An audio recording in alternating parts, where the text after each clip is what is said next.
Unsurprising to no one, the saga continues with the whole Smash World Tour Panda Nintendo. And look, we made like 3 or 4 videos covering this, and even though it seems like the end has got to be in sight, no, we don't ever get really a completed puzzle to this. We just get more pieces to it. Okay, and the latest piece has been revealed.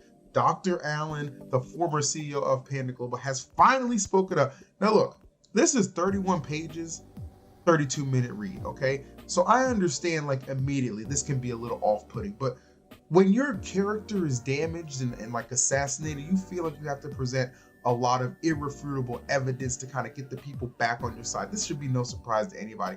And it should also be no surprise that within the first couple of minutes, it's just met with a lot of, obviously like trolling and meme kind of replies. I'm gonna be honest with you. I feel like this man, like so much has been demanded of him as far as a statement goes. So when we finally get it, I do think it's worth the benefit of the doubt to at least read the damn thing. I understand wanting to get in there and finally, hey, I did something to get more than 10 likes. I understand that, guys. It's no big deal. But at the end of the day, like this is something that has affected our scenes, and we have to have both sides of the story. And Alan has finally come out with his truth, and it is a hell of a read. Like I said, it's like 32 minutes. Now they actually have this nifty little button here where you can press listen, and it'll actually read it to you. Okay, kind of like those people who who might be blind and they have like books on tape, something similar to that. Like took 36 minutes. That's what I ended up using to kind of go through this while stopping along the way to read a lot of like the screenshots that he put out. Now I'm going to tell you the truth.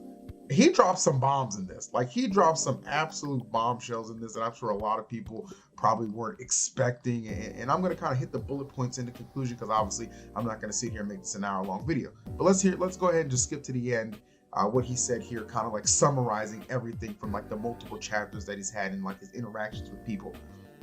I am no longer the CEO of Panda. Thanks to the lies, falsehoods, and bandwagon character attacks, my life and the lives of my family are at risk. My team was harassed to the point of resigning, many in tears, and they may never have a chance to pursue a full-time career in Smash again. Smash World Tour leadership organized and coordinated a lie about circumstances surrounding their status of license agreement, making up a villain to blame it all on and come out as the heroes on top. Past and present BTS leadership chose to cooperate it publicly for unknown reasons, but definitely benefit from it as well. A former BTS leader, talking about Ken Chen, took every opportunity to stonewall in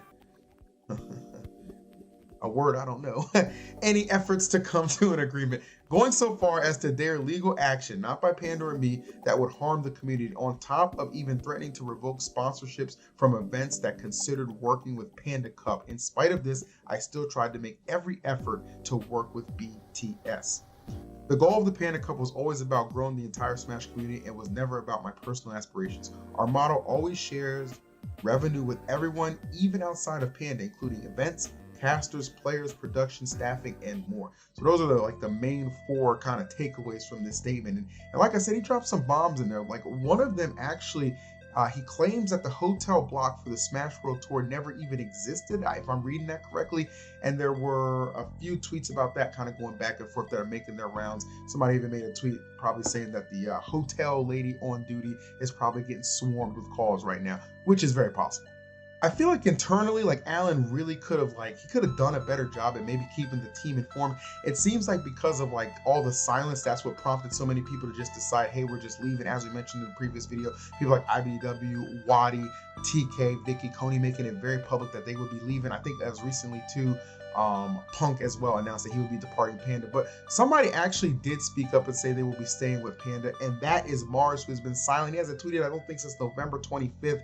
He has been silent regarding everything, but finally he has broken his silence, and here's what he had to say. Looking at the replies to Alan's statement just dissuades me from posting anything intelligent about it. That's kind of what I was talking about, guys, when I said a lot of people just trolling right off the jump.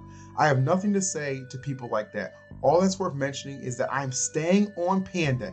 Any concerned friends can DM me. I'm not sure if he's like the first player to outright say, I'm staying with Panda under the Panda brand, but that is a huge statement from Mars and obviously shows that he still has a lot of faith in his former CEO, or maybe not even so much like the, Alan, but just like Panda in general. This is one of those things where it's just like, you don't really imagine a world where they kind of come back from this, but you have to imagine a lot of people behind the scenes too are still going to stay with Panda and still ride for them. Now, in mentioning that, there's a lot to digest, obviously, with this statement that Alan put out. It was a big one, and already some people have began to refute some of those claims. Ken Chen is somebody who's obviously was mentioned several times and kind of painted in a villainous light, and he's actually kind of released his own take refuting a lot of these claims, which you can check out yourself at hot_bid. And of course, the Genesis TO Bobak. Now this Bobak is one of the nicest, friendliest. You never expect him to say anything negative, but this first tweet says it all. I got some to say. Not going into detail, but from the very first moment Alan opened his mouth to the last time we spoke, nothing but snake-like sounds could be heard, like that Harry Potter, obviously referring to Slytherin. Now, I don't know what house Panda Alan, former Panda CEO Alan, would actually be a part of, but obviously Bobak thinks he does. Now, I did say, again, I find it like it's a little dumb and irresponsible for people to really not give this statement a chance. And I don't say that to say like, hey, I believe everything said here.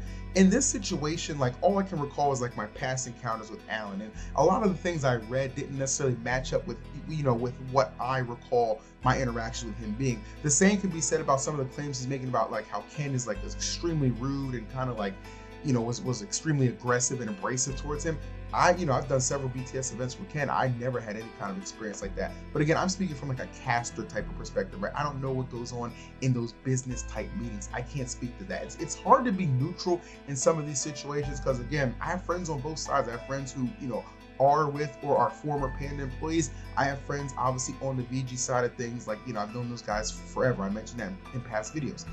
But all we can really do is just kind of take in, I guess, the facts as they come in, right? And give people the benefit of the doubt to speak on this stuff while still obviously being able to kind of cross-check and referencing to make sure we're not the ones actually getting kind of played in the dark.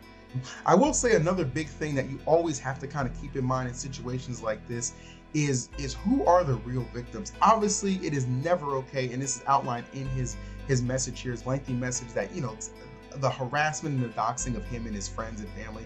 Come on, guys. Like, if we're truly believing that the scene itself is worth like everything that we think it is worth and worth saving and keeping alive and keeping going around, these kind of responses cannot be okay. And maybe it is coming from people who are just kind of taking advantage of the situation, just kind of troll and have some fun. But nevertheless, like if you're actually in the scene, if you actually care about the scene, don't be a part of that. That is never cool. But what Alan really is just saying is like, look, even though I might have had some rocky kind of relationships or interaction with people, I had no reason to want to destroy the Smash scene. I stand by the fact, and Nintendo corroborated this, that he has stood firm saying that both circuits could coexist, that they were doing something that they couldn't, and kind of vice versa, and how they presented working around red tape and stuff like that. Again, very lengthy statement. I encourage you all to read it yourself. But I mean, this is a bombshell. And the thing about this statement is too, this is as we've seen, like Ken has already been responding, Bobak has responded, a number of other TOs I'm sure are going to speak up to either kind of corroborate what Alan is saying in some of their interactions, what I think is very important, especially because he did list several of the tournaments he spoke to did agree to become part of Panda Cup.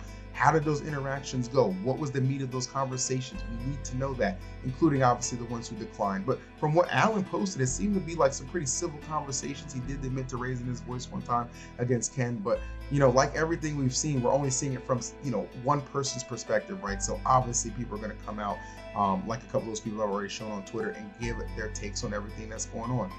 31 pages, 32-minute read. It's going to take some time, but if you're actually invested on this story, I would suggest doing that. I think it's absolutely going to prompt another response from the leadership of the Smash World Tour, aka the VG boys and Justin of SmashCon. Like it's inevitable, right? And I don't know where it goes from now. My previous video, I did mention I did hear that they had several bits of other kind of like maybe evidence that they could present to kind of show more of Dr. Allen's true character, as obviously in this light. Yeah, he does take accountability for some things, but at the same time, obviously, like you want to kind of do a bit of an image cleanup. And I understand a statement like this does take time. So I kind of was on the fence that we're not going to hear anything for at least 5 days to a week, and that's about the timetable. But if you had told me, man, Smash would be in this situation literally a week ago, I probably would have just laughed at you as I packed for the World Tour, because I was very excited for that. But apparently, according to Alan, that was never even meant to take place. Like, this was just their kind of like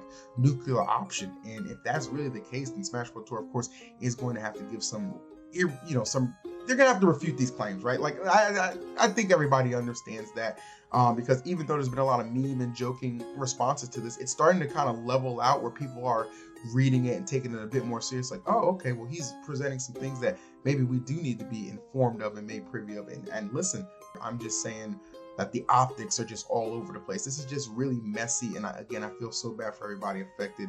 Of course, the Smash community, man, we don't deserve this, but nevertheless, this is the situation we find ourselves in. So if you did have a chance to read this lengthy statement, please leave a comment down below on what you think. Who's telling the truth? Who's telling half truths? Who's flat out lying? You know what I'm saying? That is what we are trying to figure out as the story continues. Like, comment, subscribe, and of course, I will catch you on the next